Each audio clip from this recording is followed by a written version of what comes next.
The space around Earth's solar system had been quiet for thousands of years. Stars twinkled peacefully in the darkness, and human ships moved slowly between planets, carrying cargo and passengers on their normal routes. Nobody expected what happened. Next, suddenly the darkness began to change. Points of light appeared at the very edge of the solar system, but these weren't stars. They were ships. Massive ships that seemed to stretch for miles, their metal hulls reflecting the distant light of the sun. More and more appeared until there were hundreds of them, forming a wall of steel and weapons that blocked out the starlight behind them. The Tau. Ships belonged to the Karathi Empire, a powerful alien civilization that had conquered dozens of worlds across the galaxy.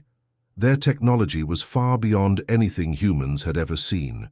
Each ship was the size of a small city, armed with weapons that could destroy planets and protected by shields that could stop any attack. On the largest ship, Commander Valek stood on his command bridge, looking out at the small blue planet in the distance. Earth looked so peaceful, so helpless. He had done this many times before with other worlds, and it always ended the same way.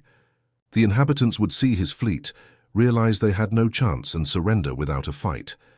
Valek activated his communication system and sent a message to every radio, television, and computer on Earth.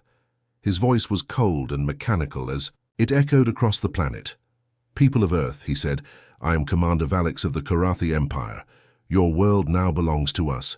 You have exactly 72 hours to surrender completely, lay down all weapons, shut down all defenses, and prepare for occupation. If you refuse, we will destroy your planet and everyone on it. This is not a negotiation. This is your only chance to survive." The message played again and again across Earth. In every city, people stopped what they were doing and stared at their screens in shock. Children cried, adults panicked, and governments around the world called emergency meetings. The alien fleet was so large and powerful that resistance seemed impossible. At Pacific Defense Command, a military base hidden deep in the mountains of California, Captain Li Huan sat in the main control room watching the tactical displays. The screens showed red dots representing enemy ships, so many that they seemed to cover the entire edge of the solar system. His aide, Lieutenant Park Min, stood beside him, his face pale with worry. "Sir," Park Min said quietly, "our computers have finished analyzing their fleet. They have over 300 warships, each one larger than our biggest space station. Their weapons could turn our entire planet into dust in minutes. Our defense ships, they look like toys compared to those monsters." Li Huan nodded slowly. He had spent his entire career preparing for threats to Earth, but nothing like this. The human space fleet consisted of maybe 50 ships, most of them designed for exploration rather than warfare. Against the Karathi Empire, they wouldn't last 5 minutes in direct combat. Other officers in the command center were already talking about surrender. Some suggested evacuating as many people as possible to the outer colonies. Others wondered if they should try to negotiate for better terms. The fear in the room was thick enough to cut with a knife. But Li Huan remained calm. He stood up slowly and walked to the main communication console. His movements were steady, his voice clear as he activated the emergency broadcast system that would send his message directly to the alien flagship. "Commander Valek," he said into the microphone, "this is Captain Li Huan of Earth Defense Command. I have received your ultimatum, and I have a response for you." On the Karathi flagship, Valek smiled. Finally, the humans were ready to beg for mercy. He had heard this conversation countless times before. First came the pleading, then the desperate offers of tribute, and finally the complete surrender. It was always the same, but Li Huan's next words were not what Valek expected. "This is your only warning," the human captain said, his voice steady and calm. "Leave our system now, or you will not leave at all."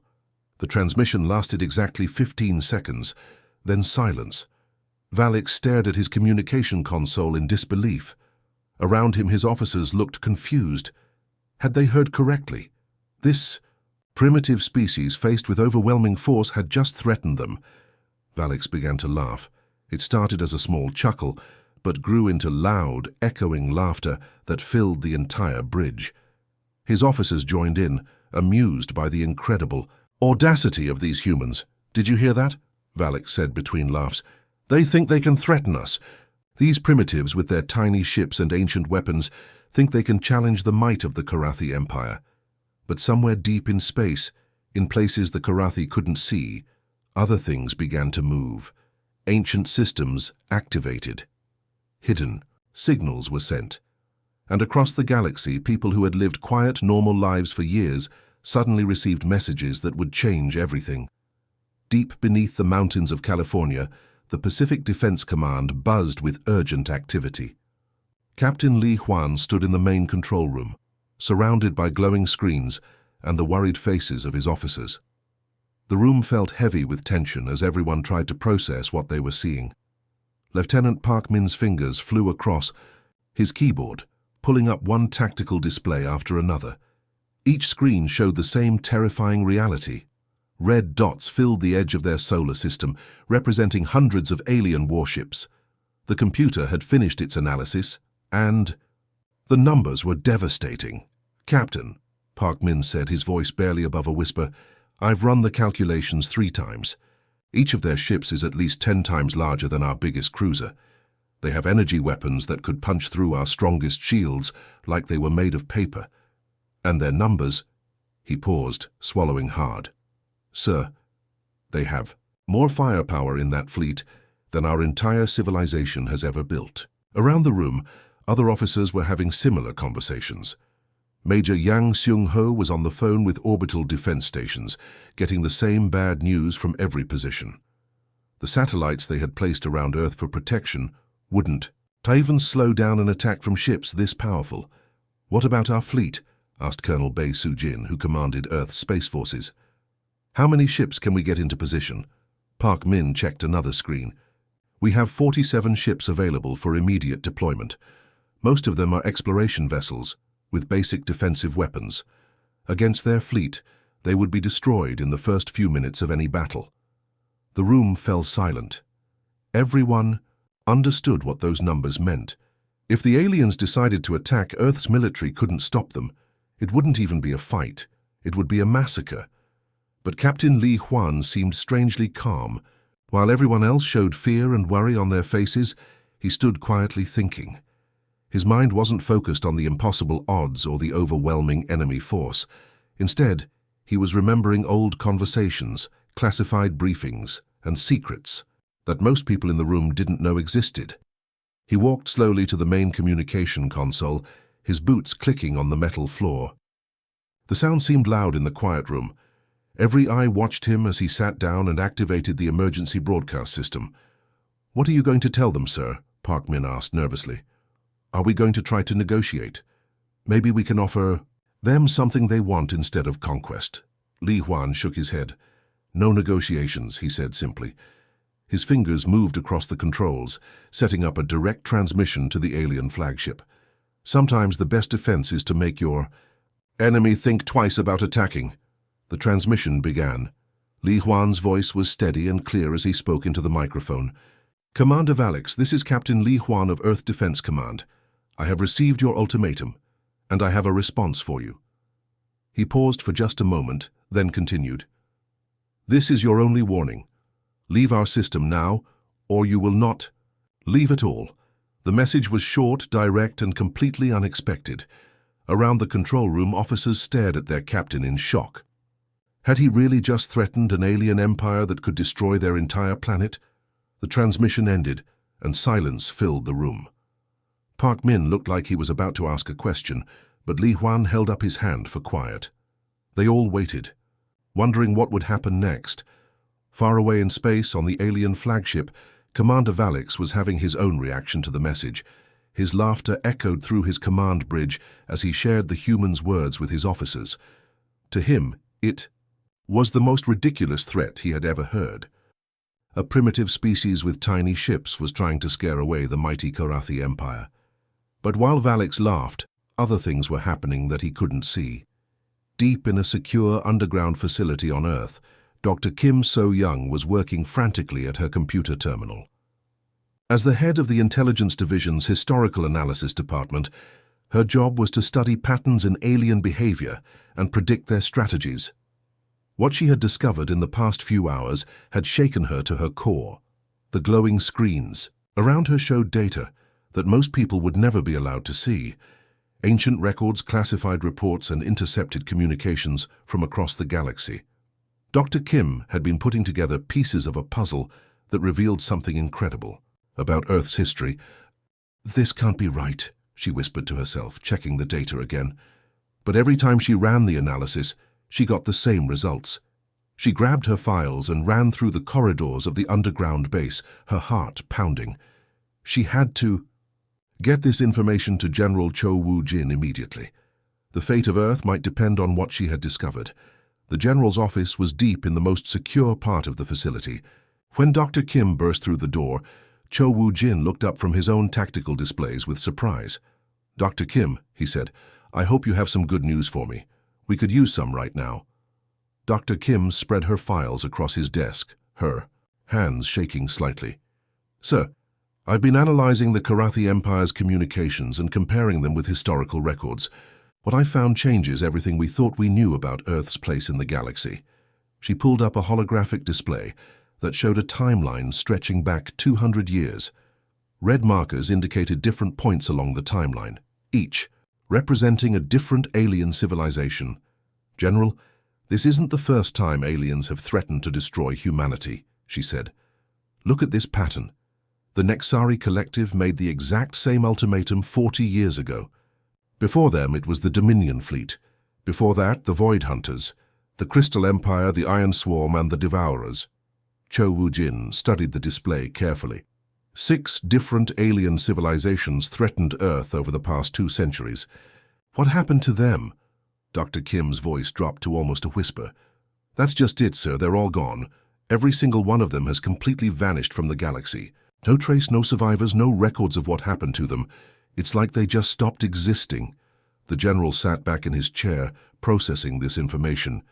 "And yet the rest of the galaxy still thinks we're just a primitive species on the edge of known space." "Exactly," Dr. Kim nodded. "Somehow humanity has been defending itself against galactic threats for centuries, but we've managed to keep it secret. The question is, how?" As if in answer to her question, both of their communication devices began beeping with urgent messages. Across human space, on colony worlds and space stations that most people had never heard of, ancient protocols were activating. People who had lived normal, quiet lives for decades were suddenly receiving coded transmissions that would change everything. The real human defense network was finally waking up.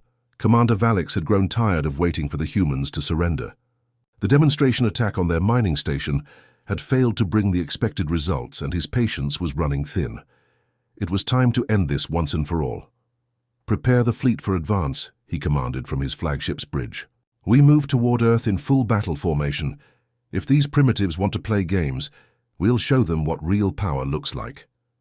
The massive Karathi armada began its journey toward the inner solar system. Hundreds of warships moved in perfect formation, their hulls gleaming in the starlight. Each vessel bristled with enough firepower to level cities, and together they represented the might of an empire that had conquered dozens of worlds. As they approached the orbit of Neptune, the fleet's sensors detected something unusual. Space seemed empty ahead of them, but their instruments were picking up strange gravitational readings. "Sir," the navigation officer reported, "we're detecting some kind of gravitational anomalies along our projected course. The readings are very faint, almost like background noise." Valix barely glanced at the readings. "Probably just debris from asteroid collisions. These primitive systems are full of space junk. Continue the advance." The first ships in the formation entered hyperspace to make the jump to Jupiter's orbit. It should have been a routine maneuver that they had performed thousands of times before. Instead, it became a nightmare. As the lead vessels dropped out of hyperspace, they found themselves in the middle of a carefully prepared trap. Hidden gravitational, mines invisible to their sensors until it was too late, activated all around them. The artificial gravity fields tore at the alien ships' hulls like invisible hands, ripping apart metal and electronics with devastating force. "Emergency, emergency," came the panicked transmission from the lead ship. "We're under attack. Our hull is breaking apart. The gravitational stress is tearing us to pieces." Before Valix could respond, more ships began dropping out of hyperspace into the same trap. One after another, massive Karathi warships found themselves caught in gravitational fields that their shields couldn't protect against. The mines had been specifically designed to exploit weaknesses in Karathi technology that humans had discovered through years of careful study. "All ships, emergency stop," Valix shouted into his communicator. "Do not proceed to the next jump point." But it was too late for many of his vessels. The gravitational mines were scattered throughout multiple locations along the route to Earth, and ships that tried to change course found themselves caught in additional traps. What should have been a triumphant advance toward victory had become a disaster. "Sir," his tactical officer reported with fear in his voice, "we've lost 47 ships in the first wave alone.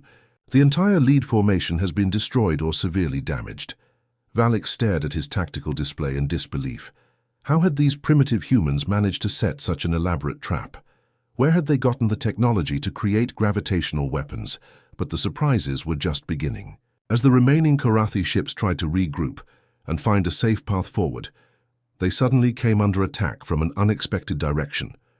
Human ships, smaller and apparently weaker than the alien vessels, appeared from hidden positions throughout the solar system. Colonel Yoon Sang-ho commanded the human defense from his stealth frigate, a ship so advanced that Karathi sensors couldn't even detect it properly. He had been waiting in the shadow of a large asteroid for hours, watching the alien fleet walk into the trap. "All units, this is command," he spoke calmly into his communicator. "Execute Pattern 7.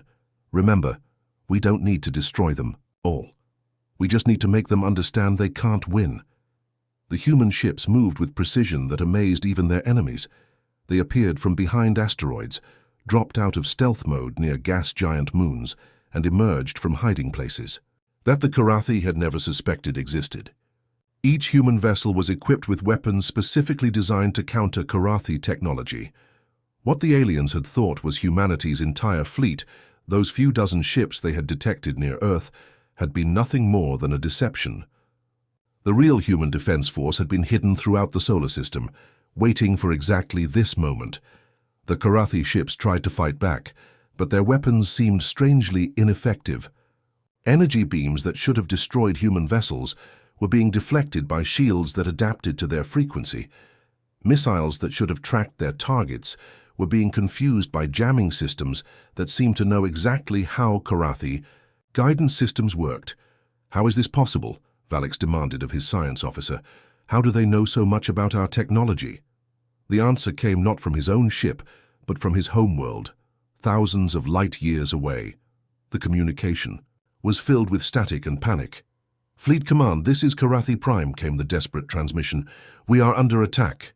Our defense systems have been compromised. Enemy agents have infiltrated our infrastructure." On the Karathi homeworld, Major Kang Hai-jin was putting the final phase of her plan into action. She had spent 15 years working her way up through the ranks of the Empire's military, always appearing to be a loyal Karathi officer. In reality, she was one of dozens of human agents who had been placed throughout the Empire decades ago. "Activate all sleeper protocols," she transmitted to her network of agents scattered across Karathi space. "It's time to end this." Across the Empire's territory, humans who had lived as aliens for years finally revealed their true purpose. In military command centers, they took control of defense systems and turned orbital weapons against Karathi ships. In communication hubs, they jammed enemy transmissions and fed false information to fleet commanders. In power stations, they triggered cascading failures that left entire worlds in darkness. The Karathi Empire's own technology was being used against them by an enemy they had never suspected existed.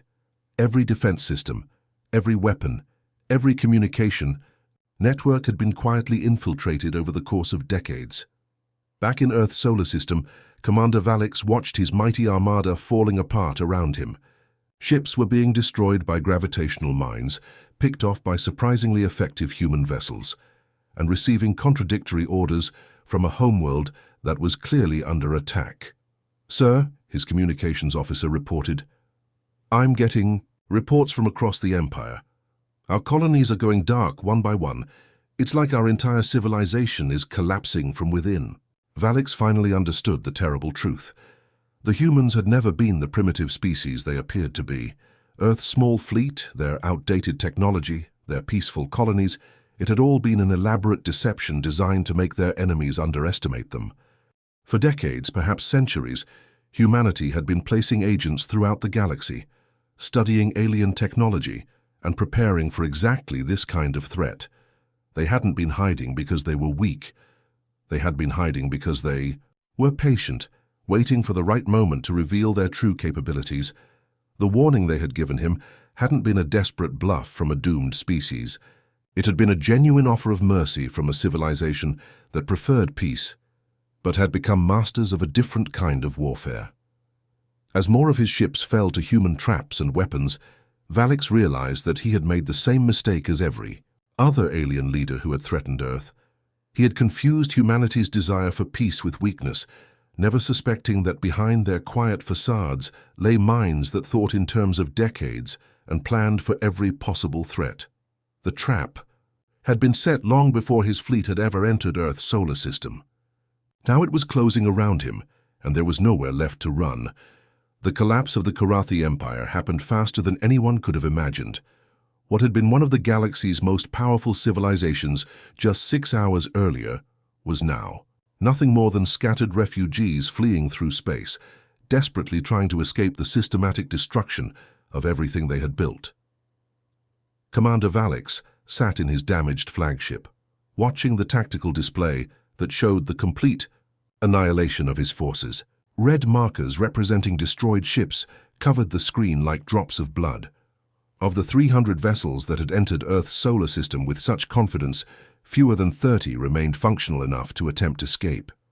"Sir," his communications officer said quietly, "we're receiving surrender requests from the remaining ships.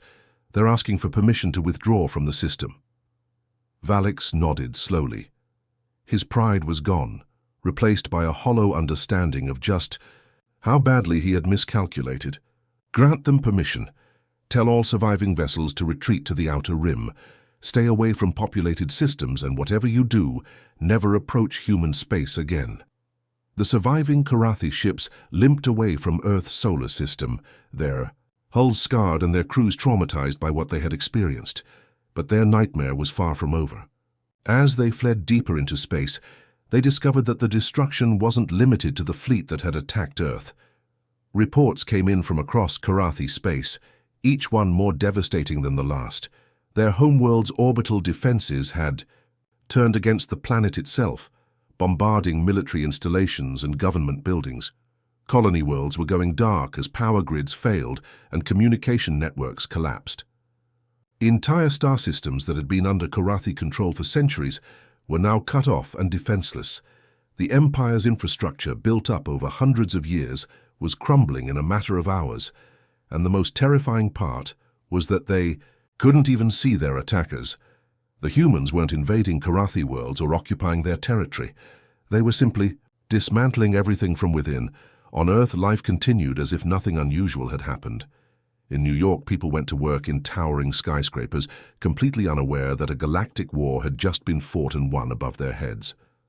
In Tokyo, children played in parks while their parents worried about ordinary things like school grades and job interviews. In London, couples walked hand in hand through quiet streets, planning their futures together. The only sign that anything had changed was in places like Pacific Defense Command, where Captain Li Huan was filing his mission report. The document was surprisingly brief for something that had just saved the entire human species. "Karathi Imperial Fleet engaged and neutralized at 14:30 hours, he typed into his computer. "Enemy forces suffered total strategic defeat, all alien. Vessels either destroyed or retreating from system. Human casualties 0. Recommendation: maintain current security protocols and continue monitoring galactic communications for potential future threats." He paused before adding the final line. "The warning system functioned as designed. Earth security remains intact." Li Huan submitted the report and leaned back in his chair. Around him, the command center was already returning to its normal, quiet routine. Technicians monitored space traffic, analysts studied alien communications, and security officers maintained their endless watch over humanity's hidden defenses. Lieutenant Park Min approached his captain's desk, carrying a fresh cup of coffee and looking remarkably calm for someone who had just witnessed the destruction of an alien empire. "Sir," he said, "we're receiving reports from our deep cover agents throughout the galaxy. The Karathi collapse is spreading faster than expected. Their remaining colonial governments are either surrendering to local resistance movements or simply abandoning their territories entirely." Li Huan nodded. "Any word from Major Kang and her team on the Karathi homeworld?" "She reports mission complete, sir. All primary infrastructure targets have been neutralized. The Karathi military command structure no longer exists as a functional organization. Major Kang and her agents are beginning extraction procedures and should be back in human space within the month." "Good," Li Huan said. "Make sure they know how well they performed. 15 years of deep cover work can't have been easy." "What?" Li Huan didn't mention, because it didn't need to be said, was that Major Kang Hye-jin and agents like her represented just one part of humanity's true defense network. Across the galaxy, in dozens of different alien civilizations, humans were living quiet lives as teachers, technicians, merchants, and even government officials. Most of them would never be activated, never need to reveal their true identities. But they were there, watching and waiting, ready to protect Earth if the need ever arose. The galaxy was slowly learning the truth about humanity, though most aliens refused to believe it. In the Outer Rim territories, where refugees from various failed civilizations gathered to trade stories and warnings, a new legend was growing. Former Commander Valix had become one of these refugees, his once proud uniform replaced by simple, civilian clothing, his military bearing replaced by the hunched shoulders of a broken man. He spent his days in cantinas on forgotten worlds, drinking alien alcohol and trying to forget what had happened to his empire. But sometimes, when younger aliens boasted about their species' military might or talked about conquering the small, blue planet on the edge of known space, Valix would speak up. "I've seen what happens to those who threaten the humans," he would say, his voice quiet but carrying the weight of terrible experience. "They don't fight like other species. They don't meet you in glorious battle or try to match your strength. With strength, they're patient, they plan, they wait." The younger aliens would laugh at first, dismissing him as a coward who had failed in battle. But Valix would continue, his eyes staring into the distance as he remembered. "We thought we were conquering primitives," he would say. "We thought their small fleet and basic technology meant they were weak. We never suspected that they had been inside our society for decades, learning our weaknesses, preparing for the day we might threaten them." He would pause, taking another drink, before delivering the words that sent chills through even the bravest warriors. "The humans didn't destroy the Karathi Empire. We destroyed ourselves using our own weapons, our own technology, our own systems, and we did it because they wanted us to. Every button we pressed, every command we gave, every decision we made, it was all part of their plan." Some of the younger aliens would still scoff, but the older ones, the veterans who had survived conflicts with other mysterious species, would nod knowingly. They had heard similar stories before, from refugees of the Nexari Collective, survivors of the Dominion Fleet, the few remaining members of the Void Hunters. All of them told the same story. They had threatened to destroy humanity, and in response, they had found themselves quietly, efficiently, and completely outmaneuvered by a species that seemed to think in terms of decades rather than days. The warning Earth had given to each of them had been genuine. Humanity had offered every aggressor the chance to leave peacefully, to walk away and find other targets for their ambitions. But when that offer was refused, when alien empires decided that Earth looked weak enough to conquer, they discovered the terrible truth. Humanity preferred peace, but they had become masters of a different kind of war. A war fought not with massive fleets and planet-killing weapons, but with patience, planning, and the quiet infiltration of enemy societies. A war where victory came not from destroying your enemies, but from making them destroy themselves. The galaxy was learning to leave Earth alone, not because humans were weak, but because they were far more dangerous than anyone had ever imagined.